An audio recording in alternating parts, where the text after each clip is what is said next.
G'day and welcome to the Grow a Small Business Podcast. I'm your host, Troy Truen. Each week, we speak with an owner who has grown a business with 5 to 30 team members to something bigger. Diving into their numbers and unearthing the pain they've experienced, we explore what they did to overcome each barrier and what they would do differently from day one. Let's get into it. Welcome everyone. Today I'm interviewing Elisha Watson from Nisa, based in Wellington, New Zealand. Thanks for your time today, Elisha. Oh, thanks for having me. It's lovely to be with you here today. And let's start with how we know each other. So Peter, our podcast editor, reached out and asked you to come on the cast. Yeah. I love, I'm a bit obsessed with small business actually. So it was a total treat to receive an invite. Great. And tell our audience a bit about your business, what it does and how it makes money. Yeah, so we are a social enterprise and an underwear label. So we employ women from refugee and migrant backgrounds with awesome sewing skills, and we make organic cotton underwear, bras, swimwear, activewear in our Wellington workshop. So yeah, we're a big team. Well, not a big team. There's about 12 of us at the moment. And in our workshop, we manufacture, we also retail, and design. So we're a bit of a one-stop shop. Great. And it's ethically made and for both men and women. Yeah, exactly. So yeah, we make it all in-house in our Wellington workshop. Great. And tell us how you started out. Emily, who does our marketing, the other day was like, "Oh, Elisha, you created a calendar invite for our 3rd birthday. It's actually our 4th birthday." Yeah. And I was like, "Oh yeah, right." So we started out nearly 4 years ago, and I was a lawyer prior to starting Nisa, and I was volunteering with the refugee community. So the Red Cross has like a resettlement program, and it it kind of matches up people living locally with people that have arrived recently with refugee status, and to basically help people settle into their new lives and do all the admin stuff around like enrolling in schools, going to doctors, that kind of stuff. And so through that, I met this amazing community of people. And, but yeah, I was very aware that so many of them were struggling to find work. And so, I thought what better way to solve that than literally create jobs. So, the kind of idea for Nisa was born, and yeah, it all just kind of snowballed out of that desire, I think. So wanting to create a social enterprise, and then we just kind of worked out what exactly we should make from there. And is it a true social enterprise in the sense that any profits have to be reinvested back in the business? And if you ever sell the business or shut it down, any proceeds from the leftover of the business has to go to another social enterprise? Or is that... That's actually a really interesting question. So a social enterprise can be either a business or a charity. So there's no like separate legal category, and we're actually very proudly a business rather than a charity. Yeah. In the beginning, I chose that just kind of randomly. I didn't really care which way we went, but over time it's created a real source of pride, because essentially no one wants to work as a charity case, right? You don't want the reason that you have a job to be because of pity. You want it because you actually are part of a company that's doing awesome things and making awesome products. So with time, the fact that we've gone down the business route has actually come to hold quite a lot of meaning for both the team and I. So I'm really stoked that we went down that path. Yeah, I'm not sure if they've got it in New Zealand, but definitely in the UK. It was born about 20 years ago in the UK, and I think came to Australia about 10 years ago. There's a legal entity definition called a social enterprise. So I'm not sure if it's over there in New Zealand, but it's unfortunately there's no special category for social enterprise in New Zealand. I guess it's just a word that people use to describe either businesses or charities with a primary purpose is some kind of social outcome rather than profit. Yeah, got it. Great. So did you jump in full time, or you kind of did it on the side for a little bit in 2017 and then ramped up? Quick maths from you there. Like 4 years ago. Just enough coffee today. So I definitely went, so I was working as a lawyer. I wanted to do this, and I was like, okay, I should probably find a part-time work as a lawyer to get this off the ground. So I found a very lovely law firm that would make a part-time job work for me. And the sad side to that story is that I quit within 1 week. Wow. So I feel very, very guilty for that. It's like a bit of a chapter in my history that I often forget about, to be honest, because it's quite embarrassing. But yeah, we had launched a crowdfunding campaign at the same time that I'd started this part-time work. And we're on the front page of the newspaper when we launched that, and we received double our initial ask within 3 days. Wow. And so I kind of realized that we had momentum on our side, and that it would take twice as long to get off the ground if I worked for 20 hours a week rather than 40 hours a week on it, and that we also might lose some of that momentum. So within a week, I had handed in my notice. Very grateful that they had tried to make it work for me, and I obviously feel very guilty that I pulled the plug so quickly. That's a terrific start. Out of interest, how much were you aiming to raise for the crowdfund, and how much did you end up raising? We ended up, so this was the cash that we were hoping to get to set up the workshop. Mm-hmm. And we were basically pre-selling product. So the idea is that people could buy underwear that they would receive in like 4 months' time after we'd set up an entire workshop to make that underwear. Yep. And we were setting up to raise $10,000, and we raised $20,000 within that really short time frame. And so I was really blown away by that. It's funny because these days that amount of money sounds very small because we've grown so much, but back in those times that was a huge amount of money to us. Yeah, I remember reading about a business in Queensland, I think near Byron Bay. They wanted 60 grand just to set up their tooling. And they had invented a new way to extract honey from beehives. It's called Flow Hive. And they launched they were pre-sales crowdfund as well, not selling equity, but when they closed a month or two later, they had $12 million or something like that. Oh my God. In orders, because it was such an innovative new product. So totally. So you haven't considered doing an equity crowdfund either? Another funny and somewhat tragic story. I spent about 6 months preparing for an equity crowdfund that was going to basically a capital raise that was going to go live on April the 7th, 2020. Oh, no. And that was 1 week after New Zealand went into a level 4 lockdown where people weren't allowed to enter their workplaces, and everyone basically thought that the sky was falling. No one knew if they would, the entire economy was like shaken to the core. So for obvious reasons, I did not launch the capital raise that I had spent the previous 6 months working on. But in the end, that's like turned out really well for us as well. So it's funny what things that you think are really terrible things at the time, which turn out to actually be fine or even good, and what things that you think in business are good and actually turn out to be not very good at all. Like we're such bad predictors of complexity and risk, I think. Yeah, absolutely. Well, do you think we'll revisit that down the track? Yeah, I think so. I imagine within the next year or so, we'll start to re-look at that. Mainly because we've been growing so quickly. And it's meant that but we've just entirely self-funded really.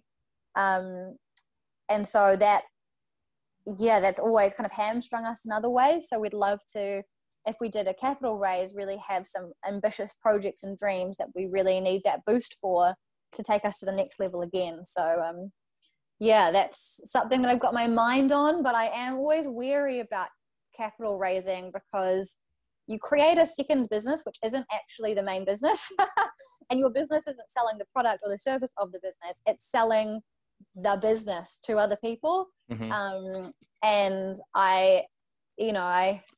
so it always gives me a bit of a weird feeling because I'd always rather be spending time actually working on the main business. Yeah, it does consume a lot of time raising capital. Yeah, absolutely. But I think it needs to be done, and it's a really exciting way of bringing on some really awesome investors who want to contribute more than just cash, you know. Yeah, I mean, crowdfunding's very successful in New Zealand. In the UK, Brewdog's probably the greatest example. They've raised like $180 million already in over the years, also years. But New Zealand's got great traction. So, and it sounds like you've got a loyal tribe of customers, and often that's that's the recipe to success for equity crowdfunding, to get them. Yeah. And then you know, it beefs up your sales channel because they might get a product discount. So if they put in at least, you know, $1,000, they get 10% off or something like that. However you structure it, but it makes it more engaged, and then brand ambassadors talking about your business around New Zealand. So it's definitely a win-win, because you end up giving people a reason to talk about you even more, because they're also investors. Yeah. So that's a total no-brainer. I think because I put the work in before. Yeah, you're a bit burnt. Yeah, I'm just like, oh God. Not yet. I've been really surprised through COVID just how successful some of the crowd funds have been. I know Bunce's Hot Sauce here in Australia raised their $2 million pretty quickly. There's a couple in New Zealand that I've been watching, and a few breweries as well. So yeah, it's still quite attractive to people, especially with interest rates so low. Totally. People are just looking for anywhere to stash their money, basically. So yeah. So before we move on to key numbers for growth, how old were you when you decided to jump and start this out in 2017? I would have been 27. Great. All right. What about key numbers you can share to illustrate the growth of the business? Yeah. So our January sales, for example, were 220% up on last year. So we're either double or triple the size that we were last year, which is really kind of nuts, because it creates so many because we manufacture ourselves. When you have growth like that, you can't just like press a button and things magically arrive from China. Yes. You actually have to build out the infrastructure to making that many things possible. And the way that I like to think about it is that times that business is going really well, one of my key jobs is like basically buying furniture, because like people arrive for their first day at work and I'm like, we don't have a chair for you. So I'm like, go out and buy a chair. Or like, you know, there's not a table for this person, you know, go out and buy a table. So it's, when it's funny how, those physical constraints are really like, when we're doing really well is what my, I turn into a bit of a whiz at kind of fixing that stuff. Yeah. What about any other key numbers, like number of team members? Was it just yourself that started out full time? Yeah. I had, I started out with 2 or 3 sewers from the very beginning, actually. So I kind of pitched the business to them because I knew that would be way less successful with crowdfunding if we didn't already have the shell of a business that was actually operational. Yep. And because you need the pictures, you need to basically be selling something that already exists, but saying give us money so we can do this particular project. And so started out with that, and then the crowdfunding campaign let me basically hire a production manager, which was amazing because I really lacked all those hard skills. Yeah. I taught myself a little bit of it, but not like production managers, like our current production manager and production manager at that time both had over 20 years industry experience, and you can't, like, no matter how quick you are at learning things, it's, I'd say, almost impossible to replicate that level of experience and commitment. Yeah, it's very smart to identify what aren't your strengths and hire for those weaknesses, and get someone that's got the experience and they can look after that corner. Yeah. And so what's the full-time equivalent now? Is everyone affected? Oh gosh. And a number of our staff have actually, we're quite, like, some of our staff are also attending university or like different training courses. Yep. And so we have our staff take like November through to February, so that's over that holiday period, basically doubles because everyone just starts working for us full time. Yeah. So we've just gone through a transition. So at the moment, my guess is that there's probably like, we vary from anywhere between like 8 full-time equivalents to maybe 12 or 13 full-time equivalents, based on availability, demands, all of the different things. Yep. Fantastic. Yeah. Okay. No other numbers you can share on growth? That's what other numbers would you like to know? What about orders shipped? Or I know you probably don't want to Mm-hmm. talk about revenue, but orders shipped or customers? Well, to give you an idea, like now, a year ago, I used to be able to dispatch orders. So that means that because I just do all the little bitty things that needed to be done. So I'd spend like a few, maybe 2 hours a day or maybe 1 hour a day, just packing up the orders and sending them off. Because it's pretty easy, you just have stuff things into boxes. But now we have someone who's at the moment working full-time doing dispatch. So that like gives you an idea about just, the kind of volumes of stuff going out the door. Yep. Great. And when was the moment you felt like you'd succeeded? I'm going to say like never. There are moments where I feel very happy, but and really actually many moments where I'm so happy, so proud, really excited, really energized. But you never feel like you've made it ever. Because with every triumph, you see like 10 things around you that all like need to be fixed soon. So you there's never like I can't imagine ever saying that I going for like a steady state that just would never happen, Yeah. Well, what does success look like to you? I think what that looks like to me is me being able to be less involved on a day-to-day level and having amazing, talented staff that kind of do all of the core work of the business and have the skills themselves to solve those problems. And like if that's kind of what success looks like to me. It's really building up skills within a team, rather than anything that I feel like I would individually own or do. Because that's true freedom, when you're able to go away on holiday for a month and nothing terrible happens because you've been away. Well, I think you're almost there. A couple of guests mentioned in the past, they believe when you get over about consistently having 10 full-time equivalent team members, that it just changes, frees up your time to work more on strategy and marketing, where the value is. Totally. Well, we're about to, applications closed today for our first, what I'm going to call a customer experience role. So someone designing customer journeys and then taking over. At the moment, customer service is like split between so many different roles. Yep. And so we're consolidating it, and having one person responsible essentially for building out a department. And I'm so excited about that because if you imagine our organization has maybe 3 departments. So one would be production, the other one would be marketing, and the other one would be customer experience, which like kind of includes dispatch and things like that. And at the moment we've got a production manager who looks after production. I kind of look after, I guess I'd be the de facto head of marketing, but one day I think we'd want someone a lot more experienced than me to lead the team. Yep. And then customer service is kind of like this grab bag of all of everyone chipping in. And when we can get that person to lead that CX team, which will be happening in a few weeks, I'll be 2/3 of the way there to having a functional senior leadership team. And that is so exciting for me, because it means once each of those 3 roles is filled, that is the entire business, Yep. And it's nothing to do with me. It's a good feeling, isn't it? Yeah, totally. So marketing's the last role to fill. That's the next question. What's the number one thing you'd recommend to marketing a fast growing business?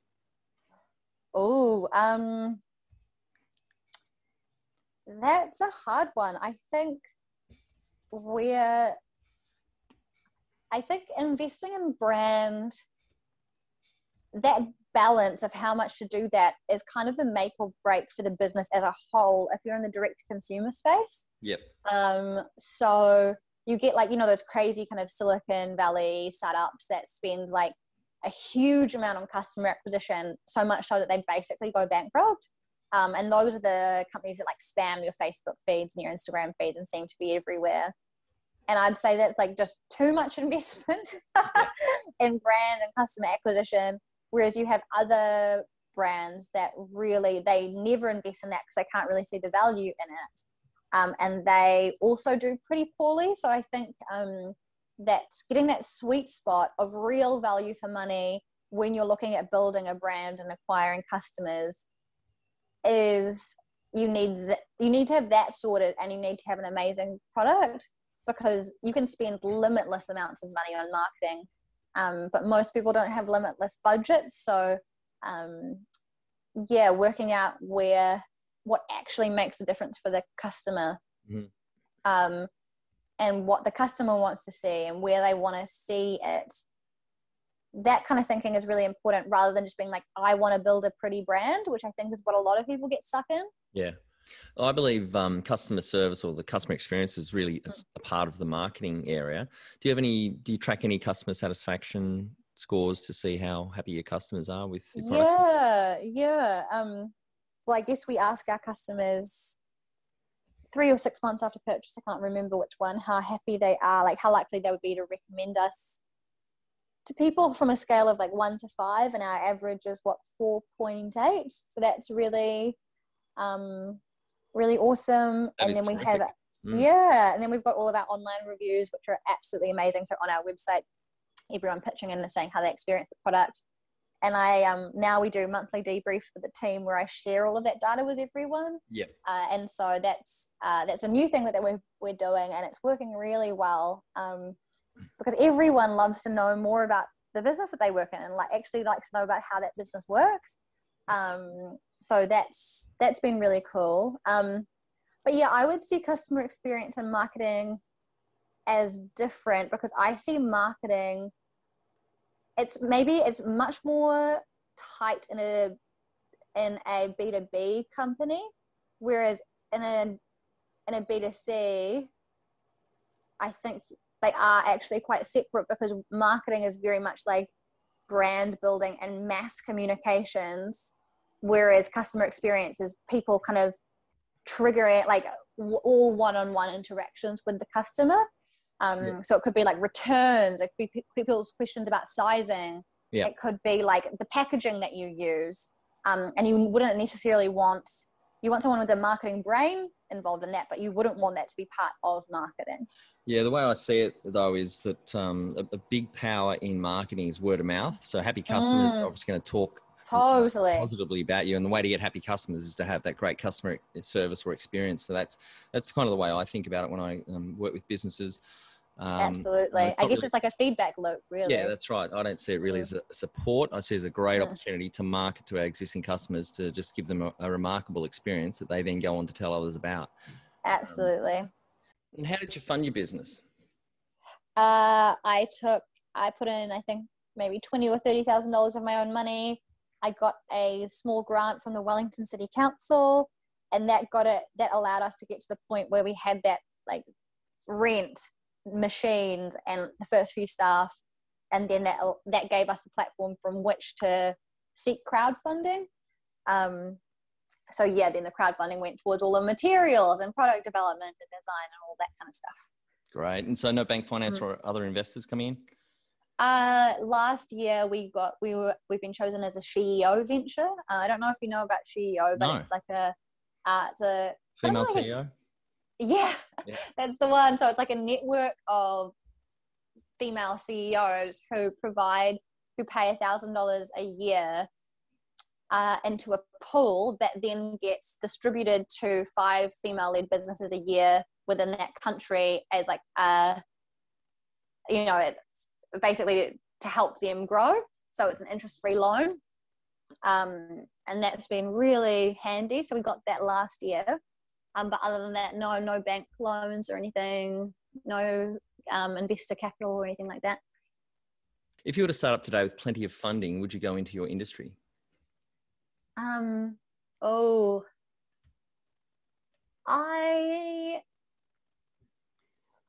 I don't think so.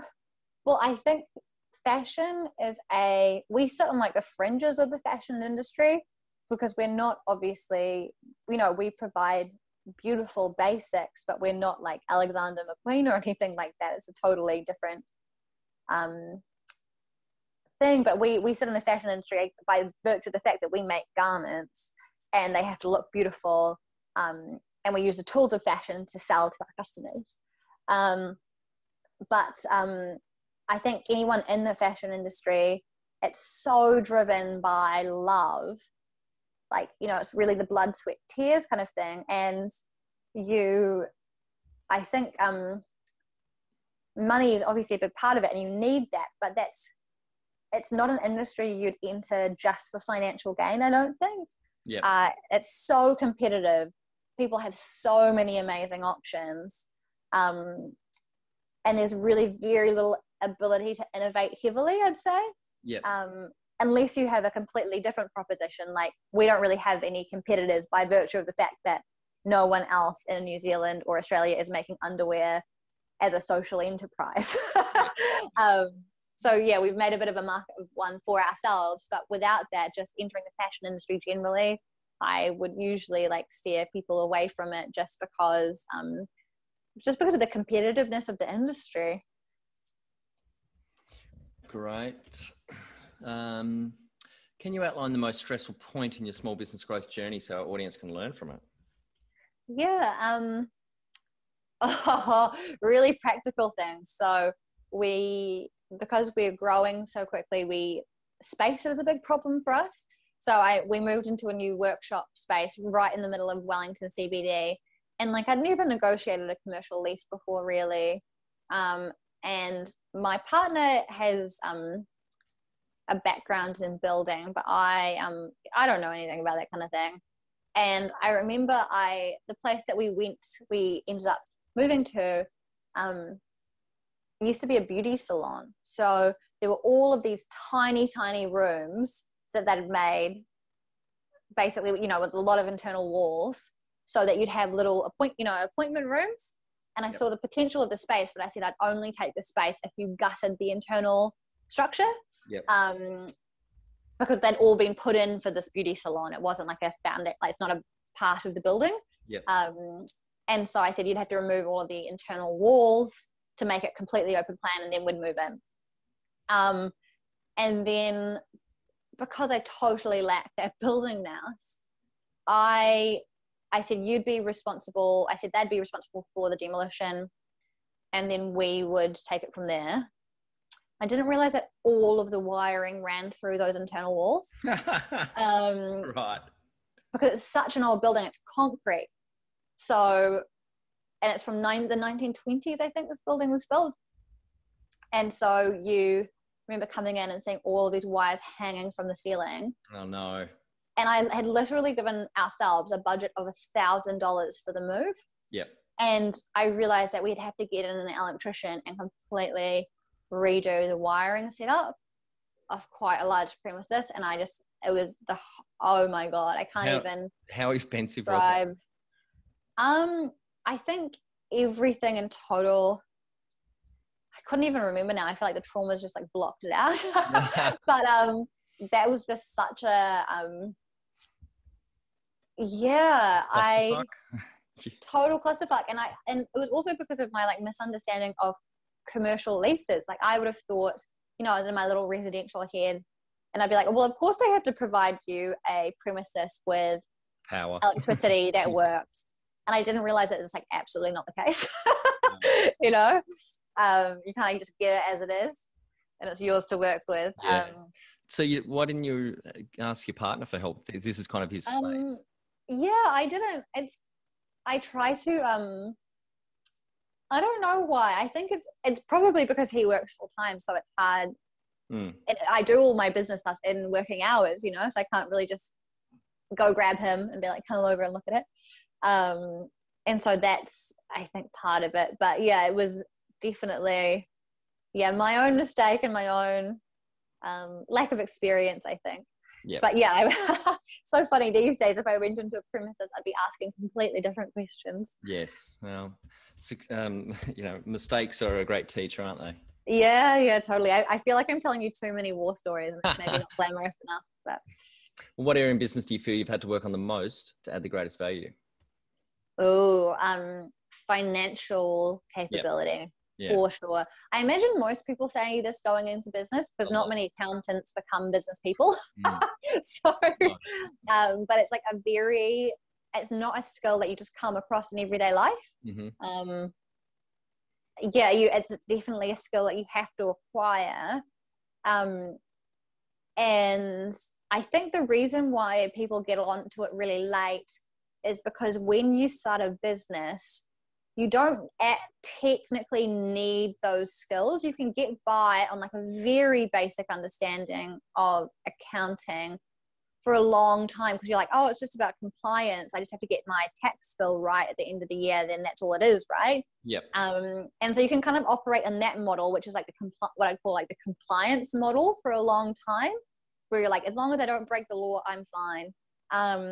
But what I taught myself maybe after a few wake up calls, a few years in, is that I really needed those skills to be able to see whether the business was successful or not. So in the beginning, you could kind of see how things were going just by looking at the cash in the bank. Yes. But as you get bigger and bigger, actually your cash movements are quite disconnected from the actual success of the business itself. Cash is a necessary ingredient, but like if you were to feel great when you had lots of cash and very terrible when you had no cash, you'd be kind of relying on like basically your reordering points to determine your view of success of the business, you know? So having like a more sophisticated understanding of, you know, your P&L, your balance sheet, your cash summary, and seeing those things as like a trifecta and seeing each of them as like a really important part of the business is really important. And I think that's been a huge learning curve for me and something that I'm just so grateful for. Yeah, no, totally agree. It's something I really enjoy, actually. I'm a bit of a nerd. Yeah, same here. I love it. Like it's, I think part of it for me was that we chose the cheapest accountancy package. Yeah. And so I didn't get any advisory help from them. Mm-hmm. And so I had to teach it to myself from like woe to go, really. And that's actually been great. So what a lot of people would say, oh, you should actually hire someone else to do that thinking for you. I'm so grateful that I can do that thinking myself. Yep. And what have you enjoyed least about managing the fast growth?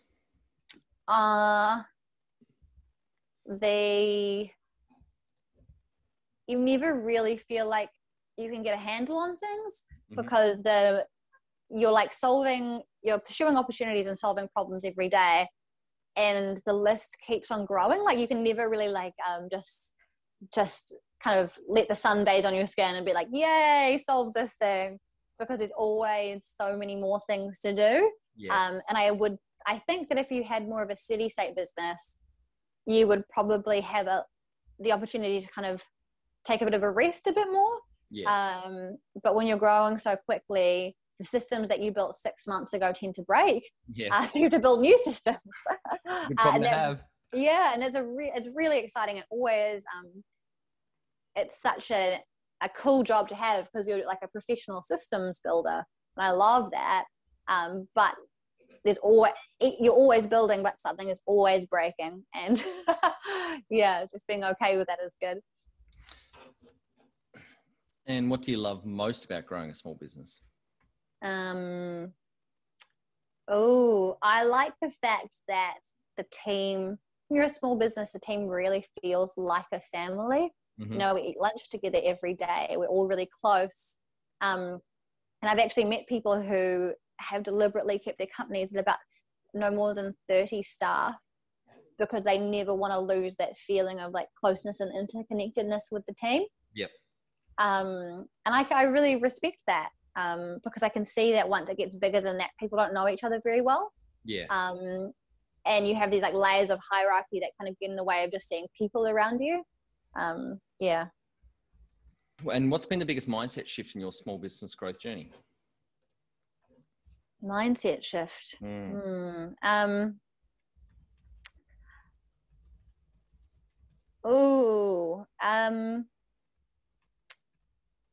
Mindset shift. I think, I couldn't really answer that, because to be honest, I've got a terrible memory as well. We're just so in it every day. I think my biggest mindset shift maybe has been that when things go really wrong, you build up quite like a really good resilience, I think. Yeah. And so I find like the thing I still really struggle with is if like, you know, dealing with like managing staff can always be, you know, that's something that still affects me deeply if things go wrong with the team. Yep. That's something that I'll never, ever grow accustomed to, because when you care so much, it's, I don't think you'll ever grow cold to that. Yeah. But with everything else, you get really used to things. You kind of get a thick skin to things going wrong. So when things are going really well, you're pretty stoked and you're happy. But when things go, whereas previously you might have been like over the moon, but equally when things go really wrong, maybe in the beginning, you're like just so down in the dumps. But when you've got a bit more experience, you're like a little bit less affected by it. Yeah. So you kind of even out a bit more. Yeah, that's, I think that's been my big mindset shift, you know, like things will always go wrong. There'll always be something. Yeah. Just get used to it. You just kind of get used to it, and you know, you're no longer like, oh, you know, you no longer take it so personally. It's like, oh yeah, shit happens. We'll fix it, move on. That's it. Yeah. It took me a while to get there, but I feel a bit more zen about it these days. Yeah. What's the number one habit you think a small business owner needs to develop and maintain? I would say, I'd come back to the accountancy stuff. I think that's really important. And one thing that I try to do, a habit that I try to, actually, I'll start that story again. I find that we're a social enterprise, and a lot of our staff could get paid more working for other companies. And I know that on quite a deep level. Like I'm always, and that really shifts like the power balance within our company. Yep. And it means that instead of me being a boss and being like, I deserve X, Y, Z from you, I'm just so bloody grateful that everyone on the team comes to work every day and loves their work. Like I'm just so, you know, I am so grateful for that. Because I know that a lot of them have really awesome options elsewhere. Yeah. And so because of that, I put a lot of effort into making this an amazing place to work. And what that means is really putting effort into having really fun communal times together at lunchtime, always chatting, having little treats anytime something goes right, or someone's done something really well, like just telling people how awesome they are frequently. I think that is, people, you don't do it because you're like, oh, they already know that because I said that last week. But you forget how meaningful it is to be acknowledged for something you've done, I think. Yeah. And I think another reason that entrepreneurs forget to do it is because no one's like, often there are like fancy awards that you get, or you know, it's like the recognition you get is amazing, but you don't really have because you don't have anyone managing you or overseeing you, you don't get like day-to-day recognition. So I think people forget about how meaningful that is. Yes. And so they don't pass it on to others but you have to just, you know, you have to. Absolutely. It's really important for people to feel engaged and trusted in the workplace and respected. And those three things are higher up the list of why people work somewhere, because the amount they're paid is about fifth on a lot of HR surveys, why people work in places. But a term I made up in some of my coaching I do with CEOs and managers is that it's what I call the managing by exception rule, which is basically it's human nature. You don't talk about something until someone has fucked something up, but you haven't mentioned anything about the 10,000 actions they've just got perfectly right in the last year, you know? So a manager really has to go out of their way, and particularly a leader in the business has to go out of their way to look for positive feedback and continually give that on top of, you know, adjusting or negative feedback, and further celebrate more. You know, I'm really bad at it and I have to work on it. Yeah, no, totally. I think that's, And that's where I think that having been an employee in big companies is really helpful, because you know what it's like to be, you know, to not have your time as your own and to be an employee somewhere. Yeah. And I think a lot of entrepreneurs can also be kind of dicks and basically expect that everyone else is as driven as they are. But it's just so unreasonable to expect that. Yeah, it is. I mean, you know, you're the owner, you're the entrepreneur. Yeah. Employees definitely have a different mindset. Yeah, they're really. Yeah, and people often complain about that, but I don't think that that's right, unless you want to like give over ownership of your company to every single person in the firm. You have to like accept that comes with a different mindset and work with that rather than against that. Yeah, totally. Jump over to growasmallbusiness.com and leave your details to get a short 2-minute email I send on Fridays to help small business owners like you become better leaders. I include some reading or professional development resources I've discovered in the last week. And can you talk to how you've added people to the team, some wins, mistakes and advice for those listening? Yeah, I think I've realized that what I've realized is that we, especially with people, it's so easy to put off confrontations and conflict for a long time until it's so dire, because no one likes to tell someone that someone's not doing well, or no one likes those conversations. So you just put them off for so long, and then it's a huge shock to someone when you do actually address it. Mm-hmm. Whereas if you have really ongoing and iterative conversations with people about what's going well and what's not going well, and make it two ways so they can say the same thing back to you, even if things are going not very well, people already know about it. Yeah. And so that's like so much better for everyone, because there's nothing worse than just feeling like, you feel like you're doing a great job, you're nailing every day, and then someone's like, actually, you haven't been doing well for 6 months. Yes. Like, no one wants that. That's a huge shock to people. So really having those hard conversations earlier and trying to do something about it, rather than just being like, hoping that, I guess over time, you learn to stop hoping that things will magically fix themselves. Yeah, well, as James Cameron, the director of the Titanic, said, hope is not a strategy, and you're the owner of the business, so you've got to make something happen to make that change come into effect. Totally. Have you listened to any of the Manager Tools podcast? No, I'm not I'm more of a reader than a podcast listener, I'd say. They've got a great book, The Effective Manager. I'd recommend you read that. But it's the #1 business podcast on the internet.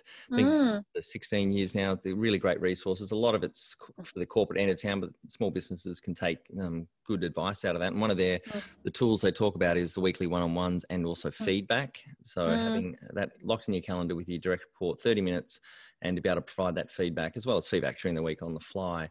But it's a really powerful way. And what Mark talks about, the analogy of you're driving down the road, and instead of just jerking the steering wheel to the right and going, driving the car into a ditch when there's something big and bad that's happened, or all this negative feedback's built up and you haven't been giving it, and then it just explodes in one incident, as opposed to little minor corrections on the road with that regular feedback stops you having to jerk the wheel, when something does end up happening. Totally. And I think another mistake that I think everyone makes is that it's way better if you want to have a serious conversation with someone, to like take someone into a different space. Yes. Because you wire people's brains differently when you do that, because they think, I really have to listen, and something's happened and we're here to have a serious chat. Whereas if you almost do it too on the fly, it's almost like, whatever. Yes. It's very easy to dismiss. So I think having chats with people, if you go out for coffee or whatever, but just make people realize that it's not just another thing you're saying in the day. And making a special space for that feedback, and making it very clear that, like, for every piece of feedback that you give to staff, it's only as valuable as the feedback coming back up. Because like half the time it will be because you've done something wrong. Like, let's be real. And so, or like, this piece was put in the wrong place and that we don't have a good system for that. Well, I actually haven't been trained how to do that thing, and often and people don't say that unless they feel comfortable, dare I say, like just saying why things have gone wrong. Yes. And so really encouraging people to, I guess the core of it is actually a good relationship, because if you don't have a good relationship with your team, nothing you can say or do will really create good processes. Yes. You can't, you first have to have actually respect, and like, dare I say it, like, we're an entirely female team, but a little bit of love for each other. Like, you actually have to think about you have to really have that connection with someone and feel like you have each other's backs for any progress to be made in a meaningful way. I think that leads into the next question. What are some of the things you recommend to building a sustainable and kick-ass culture to help with the growth? Oh, I think creating a place where people laugh often is good. Yeah.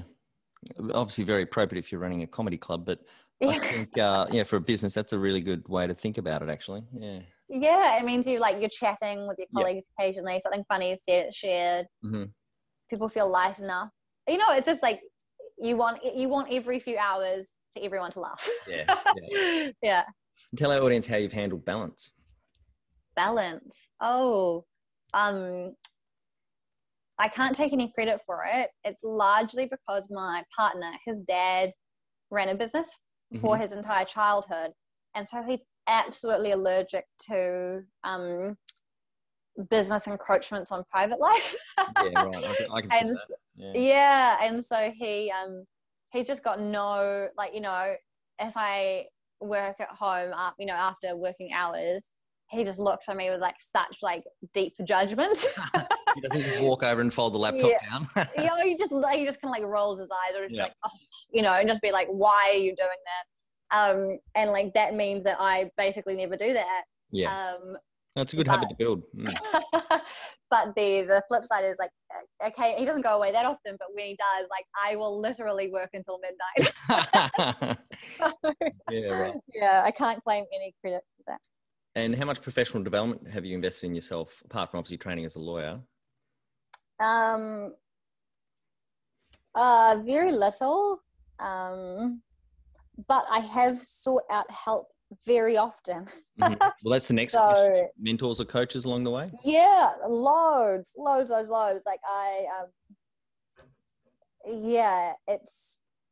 I don't lightly pay for things because we always need the cash somewhere else. Yeah. And it feels way too indulgent to spend it on myself. But we've got an amazing board of advisors that sits every month. Yep. I have people that I meet up with for coffee quite often. I've got loads of other business owners that meet up with for drinks.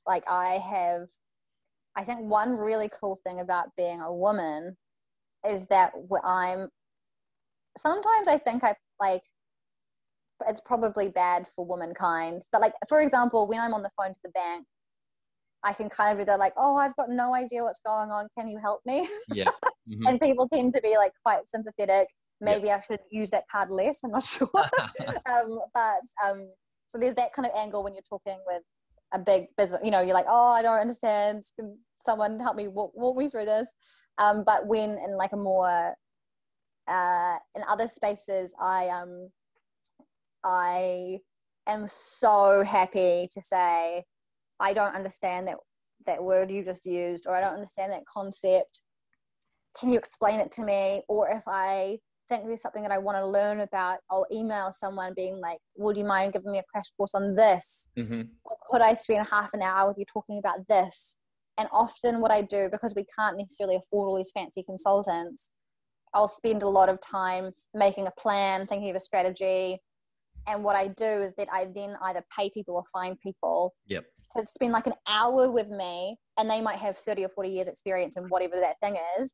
And I'll say, are my intuitions right? Is this the right strategy? Am I going in the right direction? And that's definitely been the way that I have got the most value out of people. Because what you're wanting to do is you're saying, I need to do the work myself, but I need to know if this is a terrible idea for reasons that I have no clue about. And your board of directors, how many are on the board, and what areas of expertise do they cover off generally? So they're an advisory board rather than a formal, legally constituted entity. So we've got 4 people on the board. They are from the world of, like, one of them is fashion/sourcing, and she comes with really strong environmental credentials. Then we've got a journalist, and then we've got a fellow business owner in the jewelry industry, and then we've got and then the chair of our advisory board is I guess you'd call her like a professional director. So she's on the board of many companies, and she's trained as both an accountant and as a lawyer. So it's an amazing group of women, and it's very meeting monthly and reporting to them monthly. Brought about huge changes in the business because I actually had to set up the systems to capture that data. Yes, it's great, isn't it? Yeah. So that was really good. Good corporate governance. All right, Elisha, we're on to our final 5 questions. What do you think is the hardest thing in growing a small business? Cash. Cash. You never have enough of it, and you always need it. Yep. Favorite business book which has helped you the most? I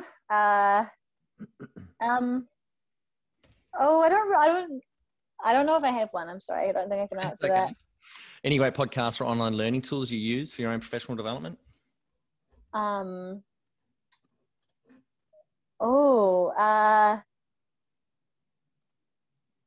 love, I think How I Built This is really fun. And there's another few podcasts that I really like in the kind of businessy space. But yeah, I'm not I'm definitely more someone who loves talking with people than theory, maybe. That's right. No worries. Yeah. One tool you'd recommend to help grow a small business? Good accounting software that you actually understand. What do you use out of interest? Xero, I assume? Xero, yeah. Yeah, it's great, isn't it? And it's a Kiwi product.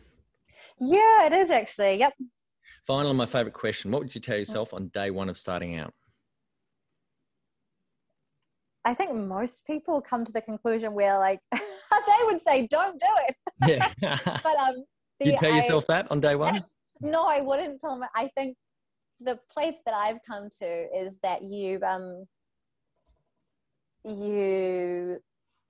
was talking to another fashion label actually, and they're saying you've got one go in you, like if you were going to bootstrap a business. And like I really agree with that. Like I'd love to start another business, but I'd never bootstrap another business. Yeah.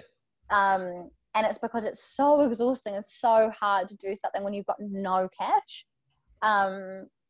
And you don't have like a functional business to kind of behind you. So you like inevitably you look back and you think, I would never do that again. Yeah. But equally, you would never undo that because you've got that one go in. And you want to now like past your one go, but that one go was so valuable. So next time round, you'll take the experience from this business, but do it with cash. So to save yourself that, the exhaustion.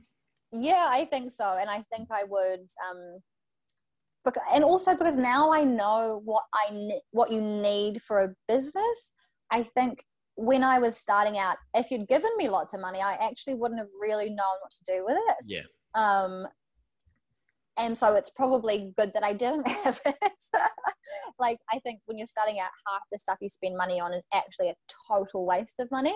Yeah. And then the other half of stuff that you're not spending money on is the stuff that's killing you.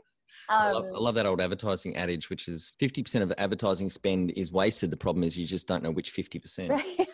Totally. And whereas I think as time goes on, your intuition gets better and better, and you realize what you actually need and what's kind of fluff. And so I think if I did it again, which I'd love to do with money, I'd have a way better idea of where that money should be spent and what's valuable.